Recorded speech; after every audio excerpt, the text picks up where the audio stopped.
commencer. Donc aujourd'hui, Airtable pour les nuls. Là, il y a marqué pour les débutants parce qu'on essaie d'être sympa, mais en vrai, c'est pour les nuls qui commencent sur l'outil, qui le découvrent, qui ne comprennent pas, qui ont besoin un peu de retourner à la base et de comprendre comment ça fonctionne. Même si vous l'utilisez déjà un petit peu, ça va probablement débloquer et répondre à des questions. Il n'y a pas besoin de découvrir l'outil pour voilà, se reposer sur les bases. Et du coup, pour ce Maestrix, on accueille Zoé, qui est Head of Operations chez Maria Schools. Maria Schools, c'est le campus d'école auquel appartient John Maestro. Alors peut-être que j'ai dit beaucoup de choses que certains d'entre vous ne connaissent pas, peut-être que certains ne connaissent pas Maestro. Si c'est le cas, dites-le nous dans le chat. En vrai, ça m'intéresserait de savoir s'il y a des personnes pour lesquelles c'est le baptême de l'air au Maestrix avec Maestro. Mais du coup, je vais vous présenter un peu ça et puis ensuite on plongera dans le sujet. Euh, Oh là, Zacharia, bah oui, le live est commencé. Ça charge pas pour toi. Ah, tu as peut-être pas cliqué pour avoir le son. Si c'est le cas, il faut que tu cliques sur ton écran pour que ton son s'active. Et sinon, je t'invite à te déconnecter et à revenir pour que ça fonctionne. Donc, pour ceux qui nous entendent bien, on est chez Maestro. Maestro, c'est l'école du produit et de la tech. On propose des programmes d'excellence qui permettent de devenir product manager, no-codeur, product builder, product owner, etc. Et ces formations, elles passent par 80% de pratique et 20% de théorie. Ça, c'est vraiment un point important pour nous parce qu'on est persuadé que pour apprendre, il faut faire, il faut pratiquer. Et c'est exactement la même chose. C'est un très bon cas pratique de là découvrir un peu Airtable. C'est qu'en fait, tout ce qu'on va voir aujourd'hui, vous vous entraînez pas, vous prenez pas le temps pour tester ce que Zoé va vous montrer, et ben en fait ça rentre pas, ou alors la prochaine fois on a besoin de se remettre sur le live et d'aller regarder le replay pour essayer de refaire ce qu'on a vu, et en fait c'est en pratiquant qu'on intègre les apprentissages. Et donc cette école organise les Maestrix. Les Maestrix sont des webinaires qui sont 100% gratuits, qui ont lieu tous les mardis, toutes les semaines, de midi à 13h. Et en fait, à chaque fois, on va prendre un ou une speakeuse sur un sujet et on va creuser à fond le sujet avec la personne pour avoir le maximum d'apprentissage possible. Si vous voulez voir le Matrix, il y a toute la line-up qui est sur le site internet. Oui, Zoé, tu respires dans le petit micro. Donc, dès que je bois, je vais couper mon micro comme ça. Et donc, sur le site joinmaestro.co, vous pouvez retrouver la programmation. Maintenant, j'aimerais bien savoir qui est connecté avec nous aujourd'hui. Du coup, je vous mets un petit sondage. Tac, tac, tac, que je ne me trompe pas. Publier. Voilà, vous avez un petit sondage dans l'onglet sondage pour savoir un petit peu qui sont les rôles qui sont connectés avec nous aujourd'hui, pour qu'on se rende compte. Et puis si vous voulez en dire un peu plus dans le chat, nous dire votre rôle, la boîte dans laquelle vous êtes, etc., c'est très volontiers. Alors du coup, je vois qu'on a une majorité de team product. On a quelques profils en reconversion. Beaucoup de product, ouais. 30% de product. Ok, bon, trop bien. Donc, on voit que ça intéresse surtout, ça intéresse pas mal les products. N'hésitez pas à nous préciser d'ailleurs quel rôle dans la team PM vous êtes, dans la team Product Management. PM en alternance, Software Engineering. Ah oui, j'ai pas mis les développeurs. Et tu souhaites évoluer pour devenir PM? Trop bien, Jocelyn. Ok. Dev a un mois de son bootcamp Maestro. Trop chouette. Est-ce que cette slide n'était pas importante? Donc là, je vous ai déjà un petit peu parlé de Maestro, de notre pédagogie, 80% de pratique, 20% de théorie. Aujourd'hui, on a ces programmes-là, dont on a quelques participants, quelques alumni qui sont avec nous dans le chat. On a notamment un qui est pour se former au no-code, qui est un format hybride en 8 semaines et qui permet en fait d'adopter les méthodes et les outils pour construire des solutions, des MVP, des automatisations grâce aux outils no-code. Alors, pour ceux qui découvrent le no-code, c'est pas forcément là ce qu'on va reprendre à la base, vraiment la définition et ce que ça permet de faire, parce qu'on va se focaliser sur Airtable, même si on va parler un peu de ça. Je pourrais vous envoyer des ressources un peu là-dessus pour creuser si ça en intéresse certains. En tout cas, voilà, si vous voulez plus de renseignements sur la formation, je crois que Blandine, qui est connectée avec nous, peut vous mettre le lien dans le chat pour que vous puissiez aller jeter un coup d'œil. Et Zoé a fait cette formation, donc peut-être qu'elle pourra aussi vous en dire quelques mots. Ah oui, donc Blandine est connectée avec nous. Voilà, exactement. Et donc, pour que vous voyez un peu les prochains programmes qui arrivent, on a la formation en no-code qui débute le 15 mai. On a la formation pour devenir product manager en temps plein sur 7 semaines. La prochaine, c'est le 5 juin. Et enfin, celle en cours du soir. Donc là, ça va être 100% du en ligne sur 14 semaines. Elle débute le 12 juin. Si vous avez la moindre question, que vous voulez creuser, etc., n'hésitez pas à contacter Blandine qui a également fait la formation, comme elle le précise dans le chat. Nos prochains rendez-vous, je vous les donne tout de suite. Nous, on est super actifs sur LinkedIn. On va partager plein de contenus, des articles, des updates sur notre communauté avec nos formations, les alumni. On partage aussi des toolbox, des outils gratuits. Donc voilà, pas mal de ressources produits no code. Sur Meetup, il y a tous nos events. Donc si vous aimez cette heure qu'on va passer ensemble avec Zoé et que vous voulez faire des prochains Maestrix, vous avez toute la line-up qui est sur Meetup. Et enfin, notre site internet avec toutes les informations sur nos programmes. Et maintenant que j'ai bien parlé, Zoé, est-ce que tu peux te présenter et nous dire un petit peu qui tu es? Avec grand plaisir. Du coup, je rallume mon micro. Et si c'est trop dérangeant, je l'enlèverai. Vous me direz s'il y a trop de bruit. Des bruits de bouche peut-être. Bref, donc je m'appelle Zoé et donc ça fait maintenant presque 4 ans que je suis chez Maria Schools. Donc comme l'a dit Flavie, Maria Schools, c'est le campus d'école auquel appartient Maestro. J'ai commencé chez Lyon, la première école de Maria Schools, et donc sur un poste de responsable pédagogique et formation. Donc mon rôle, c'était d'organiser des formations, d'aller chercher les meilleurs intervenants pour parler de tel et tel sujet, notamment pour les formations que l'on fait aux entreprises, que l'on organise pour les entreprises.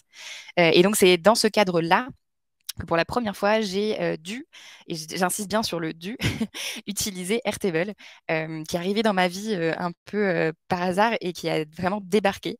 Donc, j'étais pas spécialement déjà, moi j'ai un profil plutôt, j'ai fait des études en événementiel. Donc, j'avais pas un profil du tout tech, j'avais pas de connaissances en no-code, j'avais vraiment, enfin, je partais de zéro. Donc ça, c'est déjà pour vous rassurer, enfin, je reviendrai dessus après, mais mon profil est un peu atypique et si le vôtre l'est aussi, n'ayez pas peur. Je pense que justement, en fait, c'est une des premières choses à se souvenir, c'est que, enfin, je vais me répéter après, donc je vais pas forcément venir dessus tout de suite, mais souvenez-vous que mon profil n'est pas un profil n'est pas tech, n'est pas dans le produit, n'est pas dans le développement de produits, etc. Donc voilà. Donc j'ai commencé par ça et ensuite j'ai continué chez Maria Schools parce que j'adore notre entreprise, j'adore notre conviction, nos valeurs. Et donc, j'ai évolué sur plusieurs postes. Un poste de People and Culture, puisqu'on est passé de 7 collaborateurs à 25, ce qui n'est pas énorme en soi, mais qui change toute l'organisation, sachant qu'on avait plusieurs écoles. Voilà, je passe le sujet, mais qui était important de se fixer sur qui nous sommes, ce qui est important pour nous, notre organisation. Et donc, du coup, qui parle d'organisation, parle de process, d'outils, de manière de fonctionner. Et donc, notamment, par exemple, sur nos écoles, comment on réplique, comment on fonctionne bien entre les écoles au sein d'une entité qui est Maria Schools. Donc, c'est le poste sur lequel que j'occupe actuellement, de travailler sur tous nos process, homogénéiser nos pratiques et donc les outils également pour gagner en productivité et en efficacité. Donc, du coup, Airtable devient un peu mon meilleur ami. Zapier aussi. Et c'est dans ce cadre-là que du coup j'ai voulu monter en compétence en faisant la formation no code de Maestro notamment pour justement pouvoir me former auprès de personnes qui sont expertes du sujet et pouvoir monter en compétence là-dessus. Donc bon voilà, ça c'est juste pour la présentation. Mais si vous devez retenir une chose de cette slide-là, c'est pas mon parcours, c'est juste de vous dire si vous aussi vous venez pas de ce milieu-là, vous inquiétez pas. Finalement, ça vous intéressera, c'est sûr. C'est passionnant, ça concerne tout le monde et voilà. Voilà. Ah oui, pardon, il y a une petite slide sondage avant. J'ai mis un petit sondage, effectivement. Je vous mets un petit sondage pour vous demander votre niveau sur Airtable pour qu'on puisse un peu se rendre compte avec Zoé de votre niveau. Du coup, il y a la note que vous devez vous mettre entre 1 et 5 si vous êtes très débutant ou si vous êtes un pro. Et ensuite, ça serait idéal si vous pouviez nous mettre dans le chat l'utilisation Airtable que vous souhaitez craquer. Donc, en gros, un peu votre use case, votre utilisation type dont vous avez besoin pour Airtable. Et comme ça, on les prend en note, on essaie d'y répondre pendant le live et on peut revenir dessus à la fin. Et donc maintenant, on va pouvoir commencer. Enfin, Zoé va pouvoir attaquer un peu parce qu'elle vous a préparé aussi des slides pour vous présenter l'outil. Si vous avez la moindre question, vous n'hésitez pas à le mettre dans le chat et je ferai remonter les questions à Zoé directement. Mais trop bien, je vois qu'il y en a pas mal qui mettent dans le chat. N'hésitez pas et continuez d'écrire ce que vous souhaitez. Totalement. Trop bien. Merci beaucoup. N'hésitez pas effectivement à écrire dans le chat. On a préparé un mini déroulé. On verra après comment ça se passe, s'il y a plus de questions, etc. Mais dans l'idée, on voulait commencer par une mini intro sur, de manière générale, le no-code. Ça sera très rapide, mais je pense que c'est important de replacer le contexte. Ensuite, on attaquera vraiment Airtable avec effectivement les bases, donc revoir le lexique, revoir les fonctionnalités de Airtable. Donc, je vois que effectivement dans le sondage, il y a pas mal de personnes qui ne connaissent pas du tout Airtable ou qui sont à un niveau très bas. Donc, c'est le but de ce webinaire, c'est d'avoir les bases de Airtable. Et pour finir, je voulais quand même aussi insister sur le fait que Airtable, c'est un outil collaboratif. Donc finalement, si on l'utilise pour un usage personnel, c'est très bien, mais il y a toute une étape après qui est comment on arrive à l'implémenter et le démystifier au sein de son entreprise. Et ça, pour moi, c'est important parce que on l'a vécu au sein de Maria. On a plusieurs équipes et certaines équipes n'utilisent pas Airtable dans leur quotidien, mais ont besoin des informations qui sont dans Airtable. Donc, je vous présenterai un peu comment nous, on a réussi à craquer ce point-là, qui est de partager l'information auprès d'équipes qui n'utilisent pas du tout l'outil, sans qu'elles aient peur, sans que ce soit un frein. Donc voilà globalement pour le déroulé. Et surtout, n'hésitez pas si jamais vous avez des questions dans le chat. On essaiera d'y répondre. Petit spoiler alerte quand même. Vous l'avez vu par mon parcours, vous l'avez vu. Voilà, je dis pas que je suis une experte voilà, de Airtable au point de pouvoir répondre à toutes vos questions. Le but, c'est que j'essaie de répondre au maximum. Et s'il y en a auxquels je ne me sens pas forcément à l'aise, j'hésiterai pas à faire des recherches pour vous et communiquer dans un second temps sur les questions que vous pouvez avoir. Et surtout, voilà, il y a plein d'autres ressources qu'on pourra vous envoyer pour y répondre. Pour commencer, donc ça, c'est vraiment la philosophie que je voulais vous partager avant de rentrer dans le vif du sujet. Stop aux préjugés. Là, j'ai vu quand même pas mal de personnes en produit, donc ça vous concerne peut-être moins parce que vous avez peut-être déjà des bases. Mais c'est vrai que pour avoir été en contact avec des personnes qui sont en RH, qui sont en événementiel, qui sont dans d'autres secteurs qui ne touchent pas vraiment à la tech et aux produits, souvent on dit ouais non mais le no-code en fait c'est que pour les gens qui sont dans le produit, c'est que pour les product managers, c'est que pour les gens qui sont un peu tech. Moi je partage pas ce point de vue. Donc comme vous l'avez vu par mon parcours, je pense que finalement c'est le no-code, c'est applicable à tout type de métier. Peut-être plus pour certains, mais c'est applicable pour tout type de métier. Et c'est la preuve de Airtable, puisque finalement, si vous allez sur Airtable et que vous regardez un peu les templates, vous avez une représentation de plein de produits différents. Et encore là, j'ai juste fait une capture d'écran, il n'y a pas tous les usages, mais on voit bien qu'il y a pour le marketing, il y a pour la communication, l'événementiel, le RH, enfin potentiellement du RH, et il y a évidemment tout ce qui concerne le produit également. Donc voilà, déjà, première barrière à casser pour ceux qui ne sont pas dans le produit aujourd'hui. Ne vous dites pas, bon, bah, je quitte le webinaire parce que ça concerne que les personnes qui souhaitent monter un projet, construire un produit. Pas du tout, c'est pas que pour ça. Le no-code, ça sert à tout le monde. Donc ça, c'était un première chose que je voulais démystifier avec vous. Et pour la petite anecdote, par exemple, nous, on utilise Airtable aussi dans le cadre du management. Donc typiquement, je reviendrai dessus après. C'est pas très gentil de faire des blagues comme ça dans le chat, mais évidemment, vous êtes tous les bienvenus, même ceux qui ne sont pas sur le produit. Et donc, du coup, effectivement, nous, on l'utilise dans le cadre du management aussi. Par exemple, on envoie un questionnaire sur Airtable qui nous permet de récolter des données liées, par exemple, au bien-être collaborateur, à la montée en compétences, à comment la personne se projette dans quelques mois. Donc voilà, on utilise aussi Airtable pour du management et du suivi des collaborateurs. Donc voilà, c'était le premier spoiler alert. Ça ne concerne pas que les personnes qui sont dans le produit.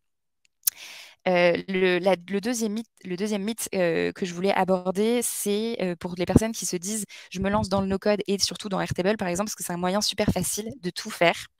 Je pense qu'il faut faire attention à cette phrase-là parce que en fait, je pense que le terme le plus adéquat, c'est pas facile, c'est plutôt accessible.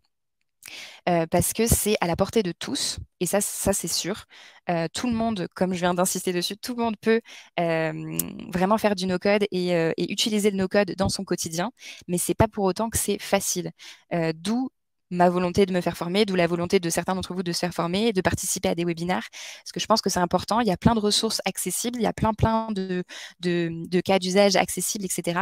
Mais comme l'a précisé Flavie, de la théorie sans la pratique, c'est pas forcément intéressant. Il faut pratiquer, il faut aller chercher des informations et c'est pas en claquant des doigts que vous allez savoir utiliser Airtable. Et tous les outils no-code. C'est en regardant des webinaires, en pratiquant, en faisant des workshops avec d'autres personnes. Enfin voilà, c'est pas facile, c'est accessible. Et je pense que c'est juste important de le replacer dans le contexte pour pas que vous vous disiez, bon bah en fait, je peux en claquant des doigts monter un CRM sur Airtable. Ça serait vous mentir que de vous vendre ça avec ce webinaire. Donc voilà, là c'était vraiment juste la mini intro parce que je pense que c'est important de replacer le contexte. Si vous êtes toujours là, pour ceux qui sont toujours là, qui ne nous ont pas quittés, maintenant on va voir vraiment le lexique et les bases d'Airtable. Alors, je pense que vous connaissez tous Airtable si vous vous êtes inscrit à ce webinaire, mais pour ceux qui peut-être nous rejoignent et ne connaissent absolument pas et n'ont pas jeté un coup d'œil avant, Airtable, c'est un mélange entre une base de données et des feuilles de calcul, et c'est en no-code. Donc, ça veut dire que c'est vraiment un outil aussi collaboratif où vous pouvez, à plusieurs personnes au sein d'une équipe, travailler sur Airtable en simultané, de manière à pouvoir modifier des informations qui sont voilà, accessibles à tous. Donc, c'est pas du tout comme un Excel qui est figé dans le temps, que vous pouvez travailler de manière indicative, que vous envoyez ensuite à une personne, mais vous lui avez envoyé la V1 alors qu'il fallait lui envoyer la V4. Et du coup, c'est un peu compliqué parce que la personne travaille sur la V4 alors qu'il fallait travailler sur la V1. Vous avez compris le principe. Donc, très rapidement, ce que j'ai fait, c'est que je vous ai fait plutôt des captures d'écran pour éviter de basculer entre Airtable et le webinar. Mais évidemment, si on a le temps à la fin, je vous ferai aussi une démo d'Airtable pour que vous puissiez, pour ceux qui ne connaissent pas du tout, avoir un aperçu. Je pense que dans tous les cas, si vous avez déjà fait un petit tour sur Airtable, vous reconnaîtrez les captures d'écran et ce que j'essaie de vous expliquer. Et pour ceux qui ne connaissent absolument pas, je vous ferai une petite démo également à la fin. Donc, le lexique. De manière très basique, sur Airtable, on a plusieurs mots à quand même mémoriser. Une base, quand vous allez travailler avec des gens de votre équipe, ils vont vous parler de base, de table, de champ, d'enregistrement. Donc, c'est bien quand même de juste savoir ce que ça veut dire avant de rentrer en profondeur. Donc, une base, c'est ce que vous retrouvez ici. Quand vous ouvrez Airtable, vous pouvez le faire en simultané d'ailleurs si vous le souhaitez. Hein. Vous pouvez vous créer un compte sur Airtable et vous verrez la première page d'accueil, c'est votre workspace. Sur votre workspace, c'est votre espace de travail, c'est votre page d'accueil et il est composé de plusieurs bases. Donc, ce sont des bases de données. Donc, c'est un document. Au sein de cette base, donc là, c'est une base. Donc, vous voyez ici, vous la retrouvez, c'est Event Planning. J'ai ouvert ma base Event Planning. Et donc, j'arrive sur ma base que j'ai créée en amont. Au sein de cette base, vous avez plusieurs éléments dont il faut savoir un peu la terminologie. Vous avez les tables. Donc, c'est ce qui est en haut ici de votre écran. Donc, c'est les onglets, finalement. Vous avez les champs. Donc, c'est le nom des colonnes. Et vous avez les enregistrements. Donc, record, c'est les lignes. Et donc, c'est vraiment tout ce qui va rentrer dans votre base de données. Il y a plusieurs moyens de faire rentrer des éléments dans votre base de données. Vous pouvez les rentrer à la main, donc en créant une ligne comme vous la créeriez sur un Excel ou sur un Google Sheet. Donc, tapez les informations à la main. Ou bien, pour ceux qui sont plus familiers, on reviendra dessus après, mais vous avez ce qu'on appelle des questionnaires, des forms, qui vous permettent d'envoyer un questionnaire à des personnes qui le remplissent et les informations tombent automatiquement dans votre base de données. Donc, c'est très pratique. Si, par exemple, vous organisez un événement, que vous souhaitez récolter la liste des participants à cet événement, vous envoyez le questionnaire, ils le remplissent, et ici, vous avez les enregistrements qui tombent au fur et à mesure que les personnes remplissent le questionnaire. Donc voilà pour vraiment la terminologie et la base enfin vraiment la structure d'Airtable. Si déjà il y a des questions à ce niveau-là, n'hésitez pas à les poser dans le chat, qu'on puisse y répondre. Mais pour l'instant, ça c'est vraiment les mots-clés à savoir.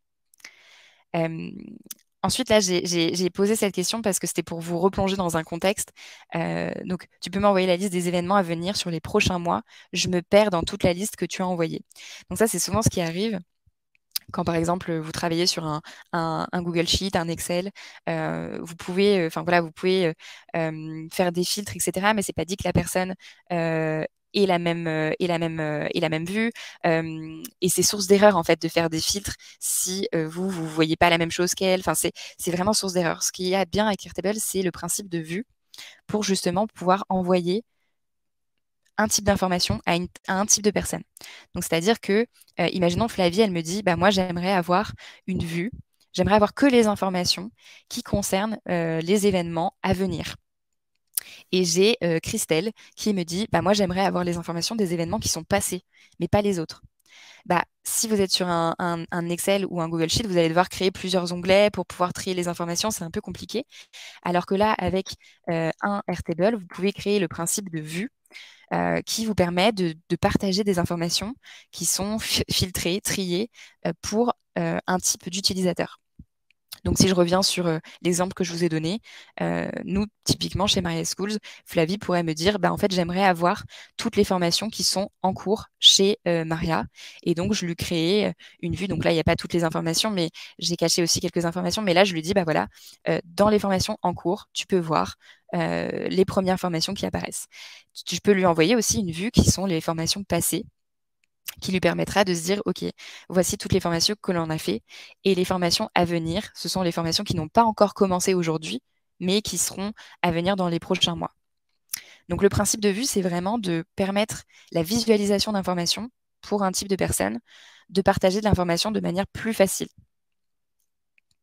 Est-ce que Flavie, tu penses que j'ai été claire, ou est-ce que ça mérite une autre explication différente? Non, c'est très clair. Pour moi, c'était clair. Mais n'hésitez pas dans le chat. Pour l'instant, il n'y a pas de questions. Donc, a Ok, priori, bon, alors j'avance. Donc là, par exemple, pour vous donner, enfin, je vais revenir après sur les autres fonctionnalités, mais pour créer des vues, on va utiliser le principe de filtre. Donc typiquement, là, pour ma vue des formations en cours, j'ai utilisé un filtre qui disait je veux sélectionner les formations qui démarrent, qui ont déjà démarré et qui se finissent après aujourd'hui. Donc voilà pour les vues. Dans Airtable, on a différents types de vues qui sont possibles. Donc, c'est-à-dire, il y a différents moyens de communiquer et partager l'information auprès de vos utilisateurs. Il y a, donc là, vous avez sur la gauche toutes les vues possibles. Donc, la grille, c'est exactement ce que vous voyez là sur mon écran, sur l'exemple de vue que je vous ai partagé. C'est vraiment la grille basique avec les colonnes, les tags, toutes les informations brutes. Donc ça, c'est la vue grille. La vue forme, c'est celle dont je vous parlais précédemment. C'est donc un questionnaire.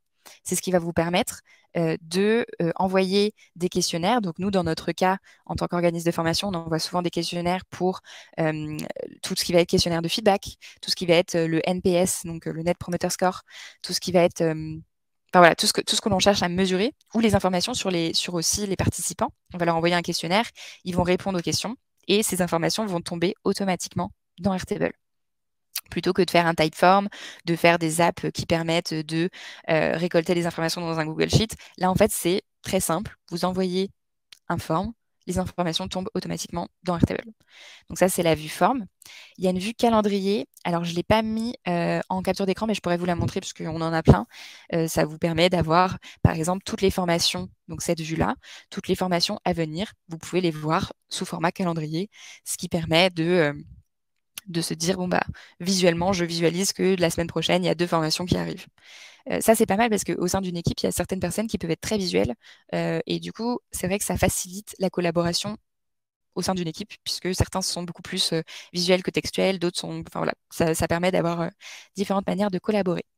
La vue galerie, elle est très pratique dans le cadre de trombinoscope, par exemple. Donc, nous, on l'utilise, par exemple, quand on dit, bah voilà, la prochaine formation no code, elle aura lieu dans une semaine, et on a envie de partager aux participants la liste des participants qui seront avec nous. Comme ça, c'est, pour nous, la communauté, c'est très important. Donc, ils peuvent voir en amont qui sont les participants qui seront là. Ils peuvent aussi, sur le long terme, ils ont accès à cette donnée. Donc, sur le long terme, ils peuvent reprendre contact avec eux et dire, ah bah tiens, j'ai vu que tu avais changé d'entreprise. Est-ce que ça te dirait qu'on aille boire un café? Enfin bref, nous, ça nous permet d'avoir un trombinoscope de tous les participants qui font partie de telle promotion, qui ont fait telle formation.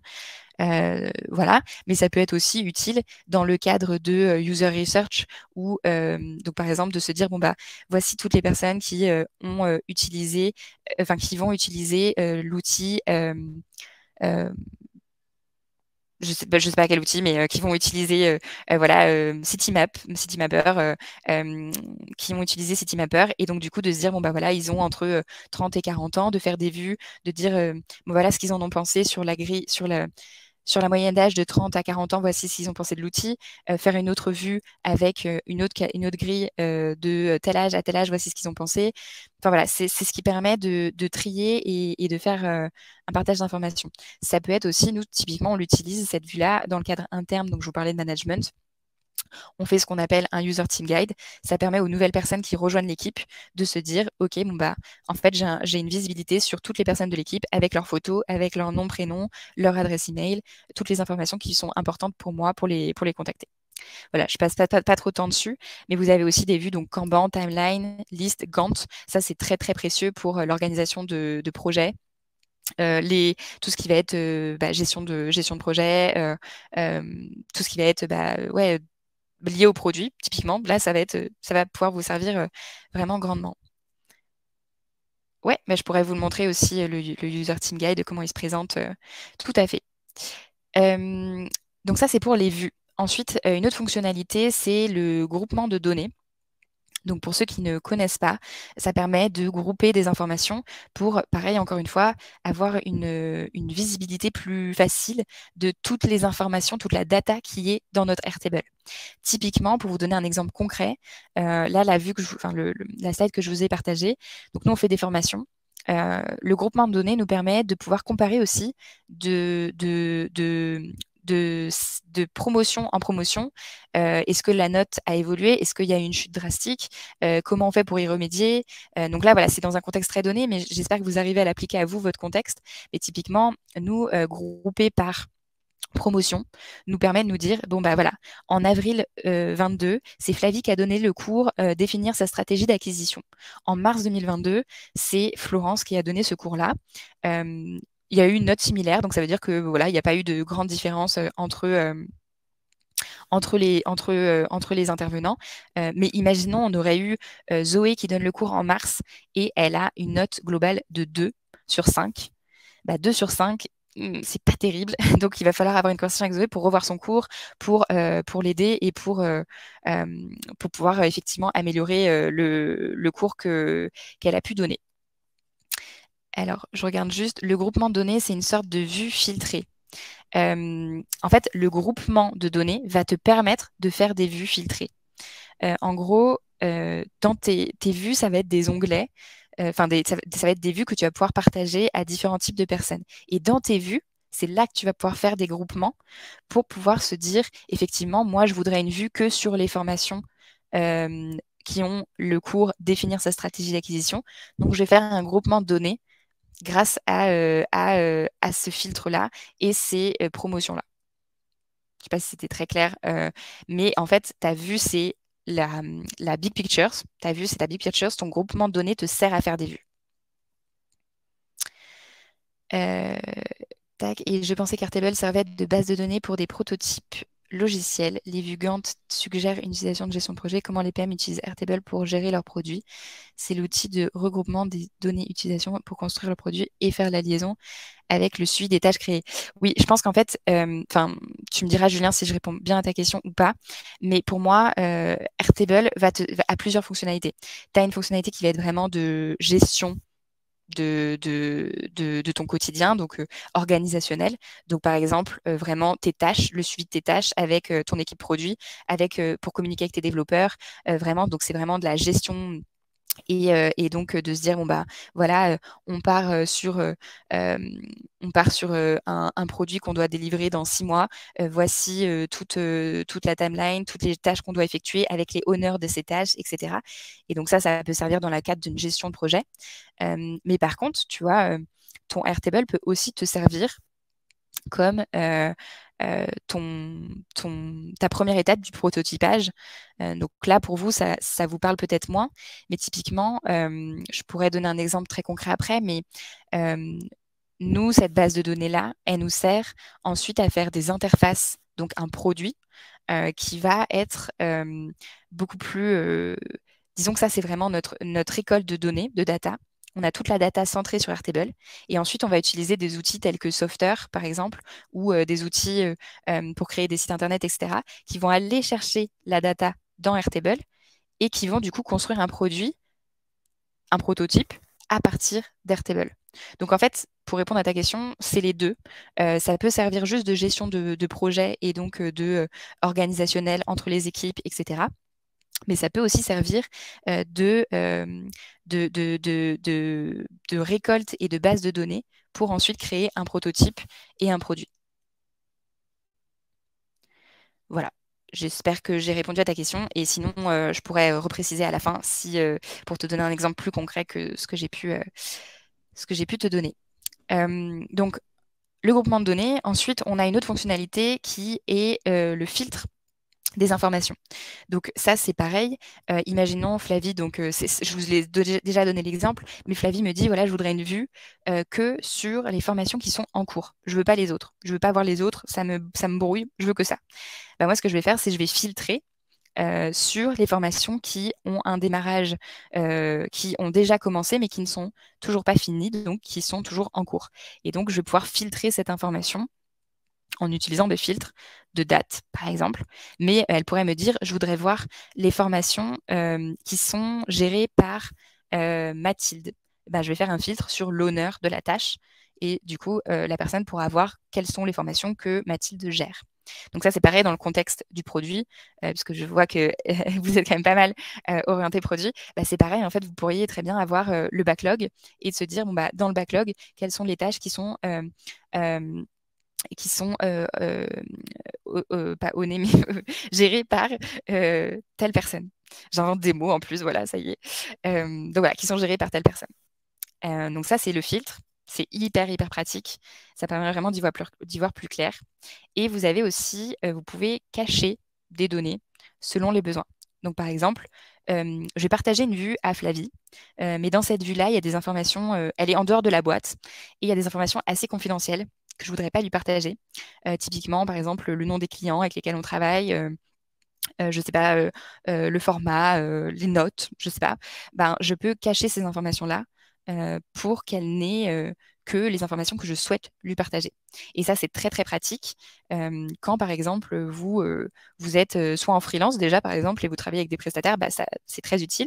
Mais même, en fait, dans le cadre dans le cadre d'un PM, si, par exemple, vous souhaitez partager des informations à votre dev, mais vous avez peur que ça le brouille avec la quantité de data que vous avez, bah, vous pouvez cacher des filtres. Comme ça, il a que l'essentiel et ça ne change pas pour autant vos informations.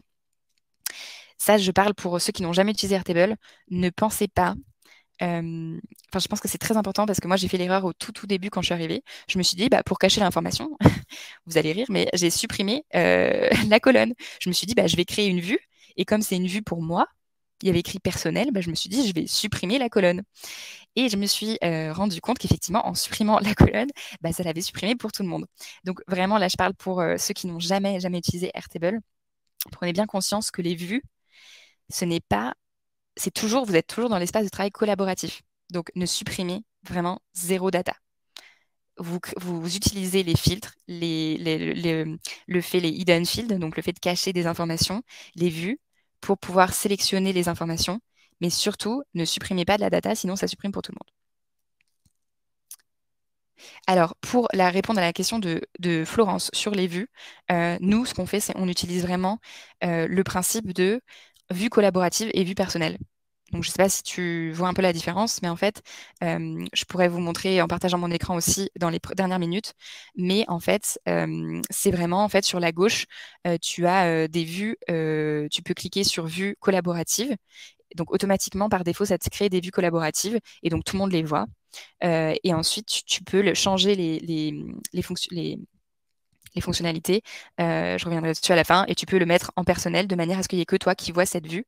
Et moi, un bon conseil aussi que je te recommande, c'est de se dire qu'en fait, une vue, elle n'est pas faite pour enfin, soit elle existe sur le long terme et tu la nommes correctement, elle est en personnel et voilà.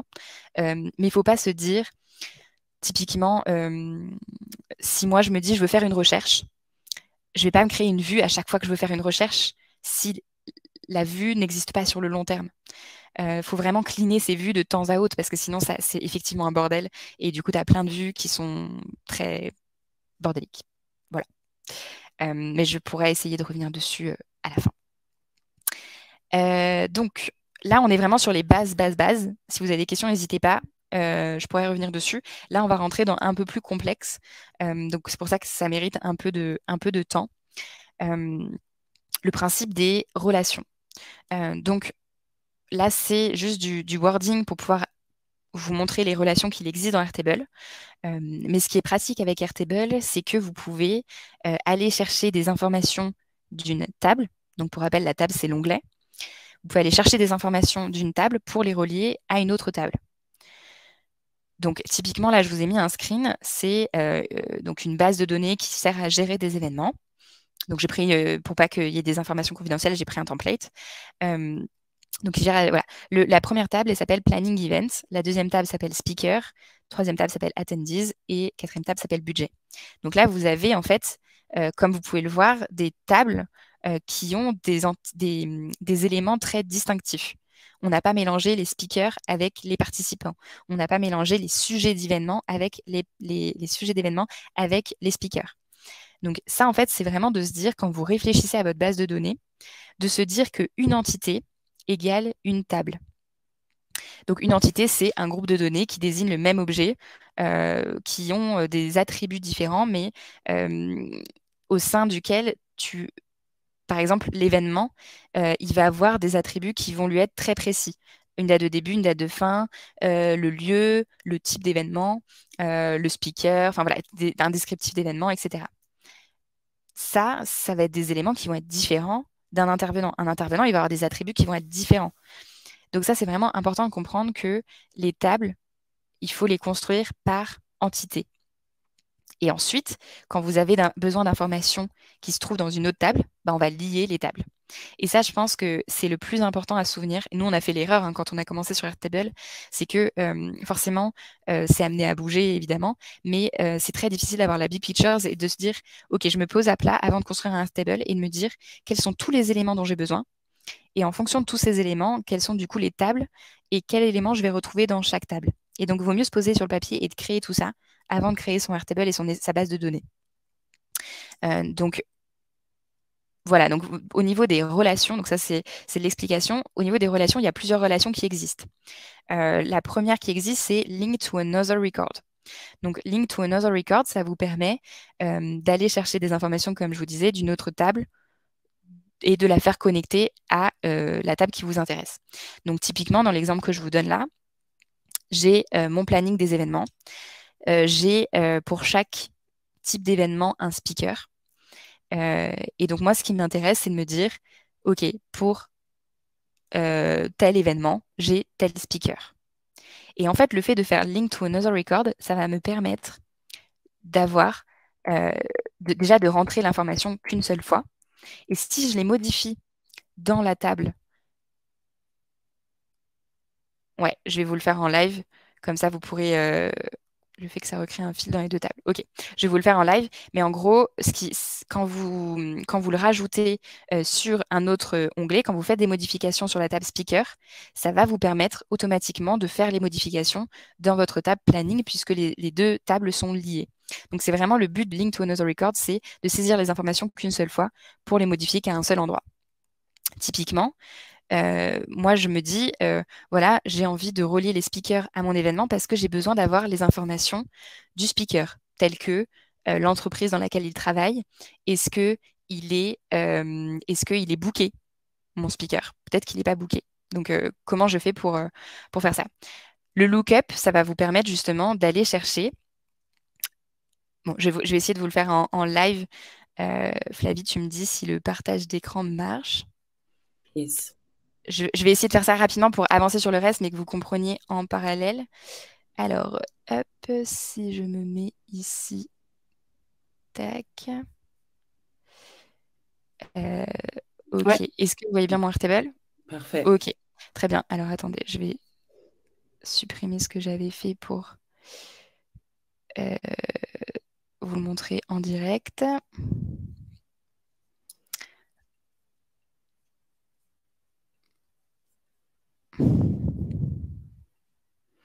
Moi, j'espère que ma connexion sera toujours bonne parce que c'est vrai que quand j'ouvre plusieurs onglets, des fois, c'est pas terrible. Hop. Donc, voilà. Donc là, j'ai mon onglet Planning Event, j'ai mon onglet Speaker. Euh, moi, ce que j'ai envie de me dire, c'est, j'ai envie de me dire, je veux attribuer pour chaque activité, donc le nom de l'event, un speaker. Au lieu de faire une colonne ici où je mets single text et ici j'écris le nom du speaker, bah, en fait, ce qu'il est plus pratique de faire, c'est de se dire, en fait, moi, je veux aller chercher les speakers qui sont ici, donc les noms qui sont ici, puisque j'aurais peut-être besoin des informations qui se trouvent dans cette table-là. Typiquement, ça peut être une information qui vous serait nécessaire, le fait qu'il soit confirmé ou pas. Donc, ce que je vais faire, c'est je vais faire link to another record. Je vais aller chercher la table speaker. Je vais la nommer speaker. Et là, il me dit, OK, quel champ voulez-vous que cela affiche? Donc, bah, moi, je veux le nom du speaker et potentiellement, on peut se dire que je veux le fait qu'il soit confirmé ou pas. Donc voilà. Et donc là, quand je vais me dire, bon, je mets au hasard, mais je vais me dire, bon, bah, pour mon premier cours, je veux que ce soit Belinda Chen. Là, automatiquement, il va dire, OK. Alors oui, non, là, j'ai fait une bêtise parce que du coup, ça me l'affiche en doublon. Mais quand je mets Belinda Chen, il va me dire, OK, automatiquement, elle est confirmée pour ce cours-là. Là, je vais mettre Bernard, il est confirmé aussi. Si je veux plus d'informations, je veux pas seulement qu'il soit confirmé, mais je veux savoir de quelle entreprise il appartient, à quelle entreprise il appartient. Ce que je vais faire, c'est je vais aller ici, je vais faire Add a lookup field. Donc c'est, je vais aller chercher une autre information et je vais dire je veux l'entreprise. Et donc là, il va me rajouter l'entreprise à laquelle le speaker appartient. Donc là, en fait, ce qu'il faut vraiment comprendre, c'est je suis allé récupérer une information dans la table speaker, je l'ai reliée à ma table, pardon, mes records ici. Et comme je l'ai attribué Belinda au Welcome Breakfast, il est allé chercher les informations de son nom d'entreprise et du fait qu'il est confirmé ou non dans la table speaker. Juste Zoé, est-ce que tu peux couper ta caméra? C'est très clair, mais en fait, je pense que ça rame les endroits où tu cliques sur le Airtable. Du coup, si tu peux juste couper ta caméra, et avec un peu de chance, ça aidera à avoir plus de Ah, fluidité. ok. Bon, moi, j'ai un peu vu quand même où est-ce que tu cliquais, donc j'ai pu suivre. N'hésitez pas à nous dire dans le chat si c'est pas votre cas. Ouais. Ah oui, Eduardo demande, est-ce qu'on peut voir ce que ça donne dans Speaker? Ouais. Alors là, ça donne rien en speaker parce que j'ai pas sélectionné. En fait, si tu veux que ça, en fait, tu as deux possibilités. Si tu veux que ça apparaisse que dans ta table planning event, ou tu as l'autre possibilité, c'est tu veux que toutes les modifications que tu fais apparaissent dans les deux tables. Et donc, du coup, pour que ça apparaisse dans les deux tables, il faut que tu euh, tac. Alors, attends.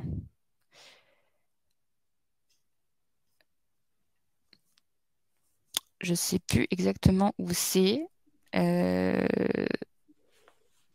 C'est un Parce que, truc à... en fait, ce que tu aimerais faire, c'est que dans Speaker, tu aies le nom de ton event relié. Donc là, si tu fais... Non, je pense que j'ai loupé un truc ici. Euh, Tac, tac, tac. Attendez, je vais refaire la manip parce que normalement, il me demande quelque chose que j'ai dû refuser. Hop. Non, t'inquiète, Eduardo, qui s'excuse du spamming, mais au contraire, t'as raison, faut poser les questions Oui. maintenant. En plus, ça permet de voir que finalement, même pour Zoé, il faut revenir en arrière, il faut recliquer, Ah oui, etc. oui, oui. Tout à fait. Je suis pas... Donc là, hop, speaker. Et normalement... Alors, limit record section to view, non.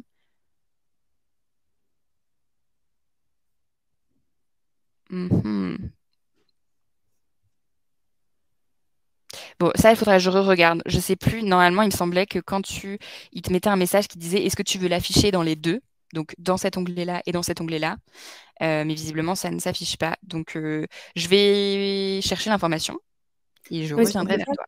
comme on va vous faire un petit mail récap, bah, en vrai, si tu arrives à trouver Zoé, on pourra faire Ouais, un petit loom et puis on le rajoutera au mail récap après. carrément. Tout à fait. Alors, hop, je reviens juste. Et on a Ah, une je peux partager les deux. Ouais, ouais, il y a les Pardon. deux. C'est juste que tu choisis celui qui est en priorité. Enfin, on voit les deux écrans. Florence Ok. demande la version Airtable que tu as. Est-ce que c'est la démo que tu faisais, c'était sur la version payante? Est-ce que ça change quelque chose à la Non, tarification? là, la démo que je fais, c'est sur la version gratuite. Ok, Ouais. Là, la démo que j'ai faite, c'est sur la version gratuite. Euh, et, euh, et par contre, ce qui change, enfin, tu as plein de fonctionnalités que tu peux faire en gratuit déjà. Tu seras limité quand même dans ta certaines fonctionnalités. Toutes tes formules et tes file types sont accessibles, mais ça va être dans les vues. Tu as certaines vues, par exemple, je parlais tout à l'heure de Gantt. Tout ça, ça va être des fonctionnalités qui sont payantes.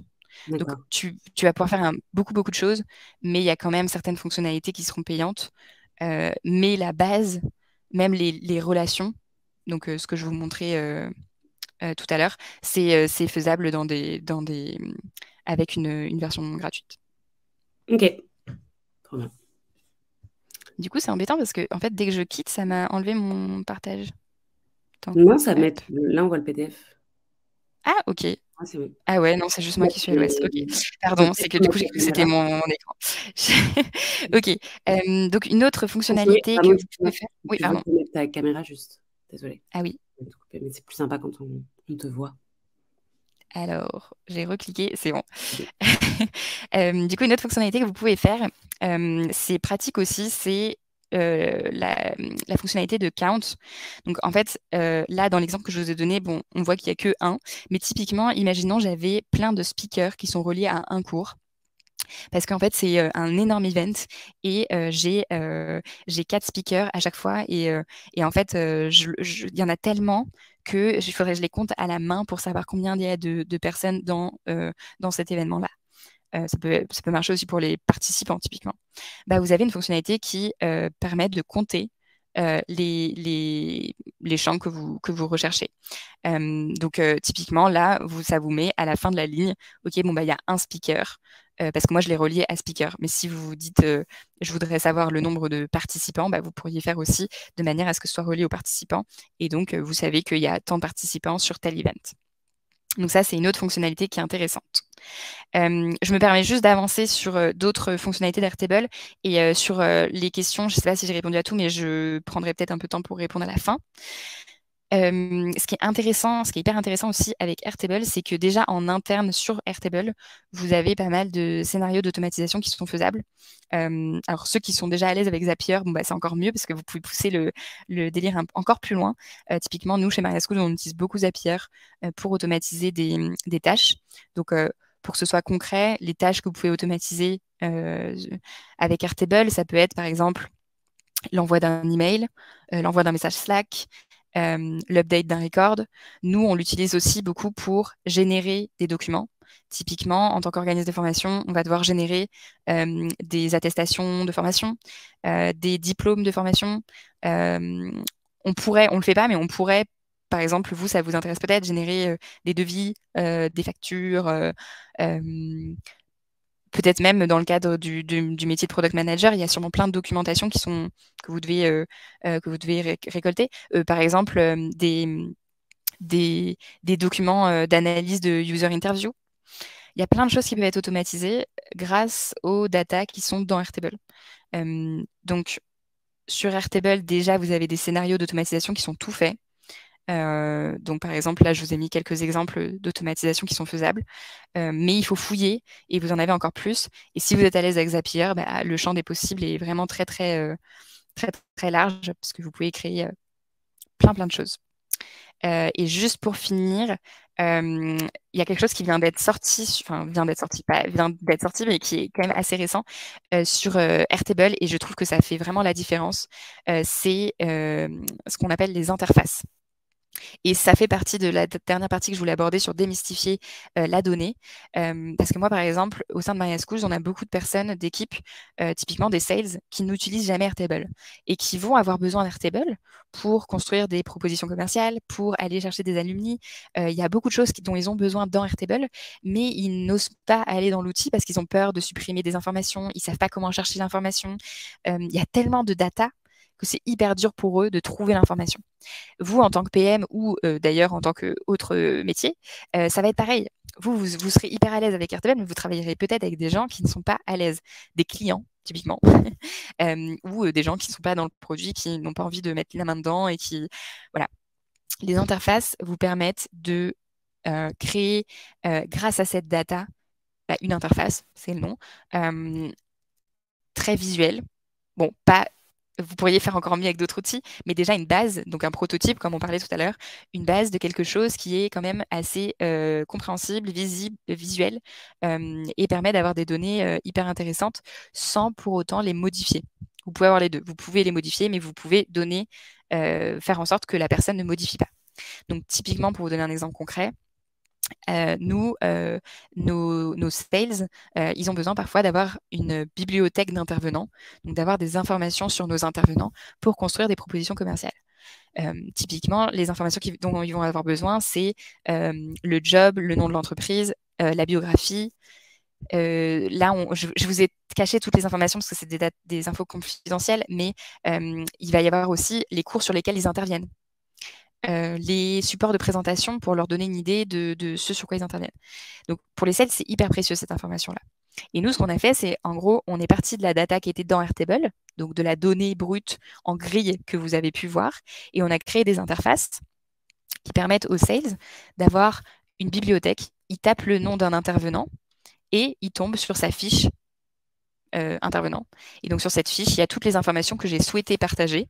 Donc, je pourrais très bien dire, bah non, en fait, j'ai pas envie qu'il ait son email ou son profil LinkedIn. Je supprime cette donnée. Je sélectionne les informations que je souhaite partager. Et donc, pareil, vous pouvez soit chercher par nom, mais vous pouvez aussi dire, bah non, moi, mon sales, il a besoin de chercher par thématique. Donc, en fait, il a besoin de se dire, OK, je voudrais avoir la liste de tous les intervenants qui interviennent sur les sujets de la RSE. Et donc, comme dans mon Airtable, j'ai une colonne RSE, il va pouvoir filtrer par RSE et donc se dire, j'ai une liste de toutes les personnes qui parlent de la RSE. Je sais que c'est un peu frustrant parce que là, je vous montre des slides et vous n'avez pas forcément la démo. Si j'avais fait une démo, ça aurait été impossible d'aborder tous les sujets. Et c'est le but aussi d'une formation, c'est de pousser encore plus en profondeur tous les points qu'on aborde là. Là, c'est pour vous donner une overview de tout ce qu'il est possible de faire et que ça vous donne envie de tester l'outil.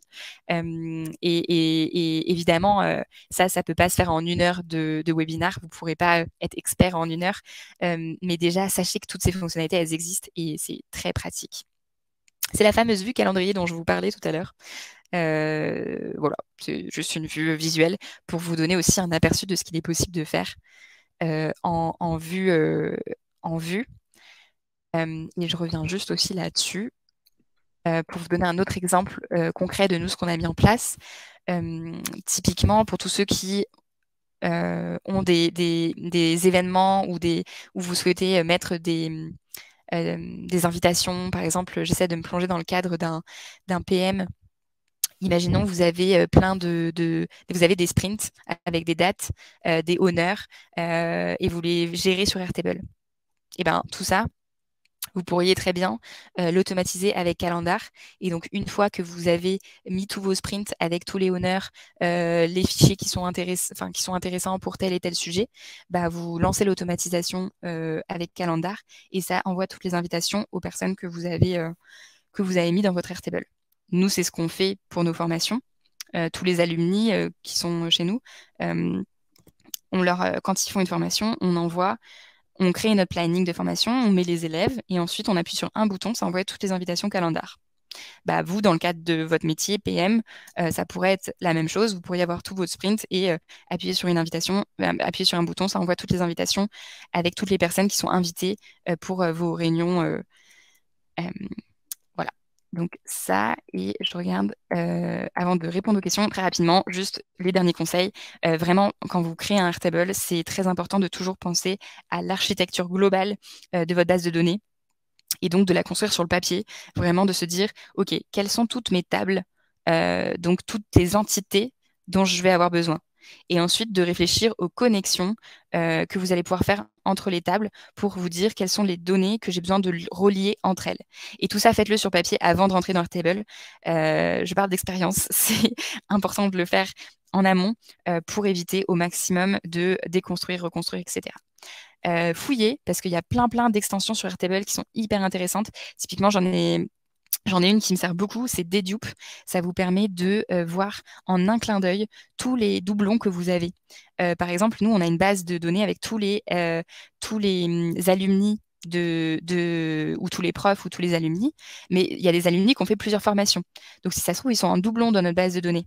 Donc, nous, de temps en temps, on fait des dupes et ça nous permet de voir toutes les personnes qui sont en doublon et donc de les trier. Je vous partage cette extension-là, mais il y a plein d'autres extensions qui sont peut-être utiles dans votre quotidien. Donc, n'hésitez pas à aller fouiller dans Airtable. Il y a plein de choses qui sont possibles. Et le dernier conseil que j'ai à vous donner, c'est si vous ne savez pas faire quelque chose, typiquement moi là, j'ai bugué sur des questions que vous avez posées, ben, je vais aller regarder sur Internet et c'est sûr qu'il y a quelqu'un qui a déjà expliqué cette notion-là. Donc n'hésitez pas à fouiller, à chercher et les informations sont souvent là. Et là, c'est pas pour faire de la promo pour Maestro, mais en vrai, moi j'avoue que la formation no code m'a vraiment aidée parce que vous êtes au quotidien avec des experts et surtout en entraide. Donc, c'est de la pratique. Moi, tout ce que je vous ai montré là, j'ai pu le tester avec des intervenants, mais aussi avec des gens qui sont de milieux différents, de métiers différents, et qui ont pu m'aider parce qu'ils l'ont utilisé dans un autre contexte. Et donc, on a pu s'entraider, on a pu tout construire ensemble, et c'est hyper précieux de pouvoir avoir l'apport de d'autres personnes, dont des experts. C'est super. Je suis désolée parce que du coup, j'ai vraiment j'ai respecté le timing, mais un peu trop, parce que du coup, j'ai pas. Mais je peux répondre à quelques questions s'il y en a, en espérant que je puisse y répondre. Oui, bah en vrai, il y en a deux là qui sont tombées. Une de Oumaima qui demande en tant que PMPO, est-ce que c'est possible de tester une fonctionnalité sur Airtable en important une base de données utilisateur? Donc, Oui, tu importer peux. sa base. Ouais, tout à fait. Tu peux tout à fait importer ta base de données sur Airtable et tu peux aussi l'exporter. Si par exemple tu utilises je sais plus, quelqu'un avait parlé de CRM. Si par exemple tu as un CRM actuel sur un autre outil, tu peux l'exporter en CSV, le réimporter dans Airtable, ce qui permet du coup d'avoir déjà toute ta base Ouais. réimportée dans Airtable. Et pareil, tu peux faire l'inverse, tu peux l'exporter en CSV et le réimporter dans un autre outil. Mm. Ouais, bah, nous, par exemple, on a HubSpot en CRM et Airtable, et du coup, parfois, on transvase de la donnée de l'un à l'autre. Ouais. Et Euh, encore là pour ça, en soi, pareil, il y a plein d'automatisations qui permettent en fouillant, créer des connexions entre plusieurs outils.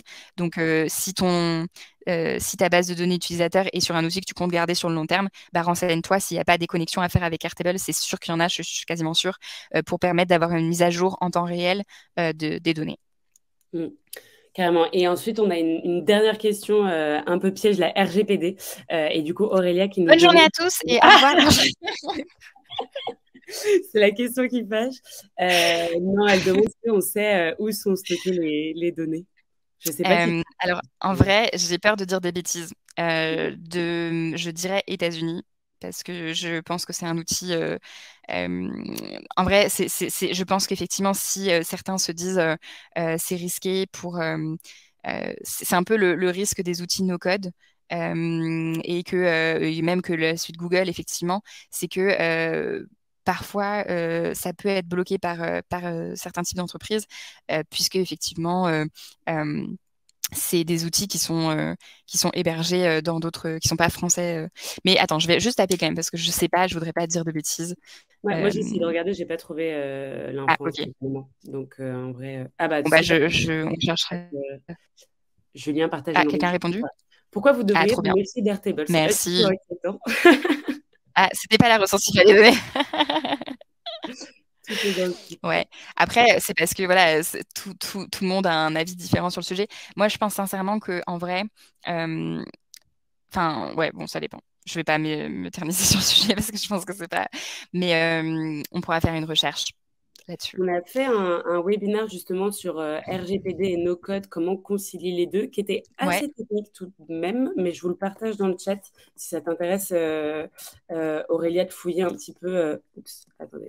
ouais, ça serait top ça.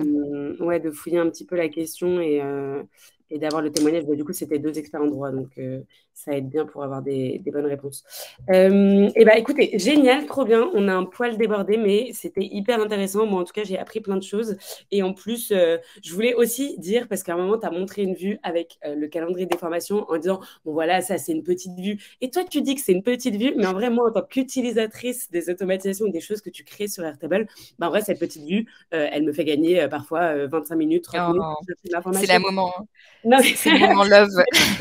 Non, mais tu vois, en fait, c'est aussi pour dire du côté utilisateur que, et tu as pas mal appuyé dessus pendant tout le live, mais qu'il y a aussi un gros enjeu de pouvoir partager l'information, de faire en sorte que tout le monde ne Ouais. puisse pas supprimer, la modifier, etc. Et en vrai, moi, en tant qu'utilisatrice, du coup, c'est vrai que bah, c'est hyper utile bah, je suis bien contente de pouvoir avoir ces informations qui ressortent parce qu'elles sont là quelque part dans la Airtable, mais moi, pour aller les chercher, ça prendrait des heures.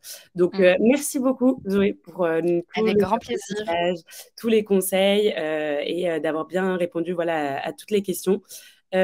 Pour tous nos participants dans le chat, je vous remets un lien vers du coup le programme No Code qu'a suivi Zoé pour justement construire des solutions et des prototypes en no code.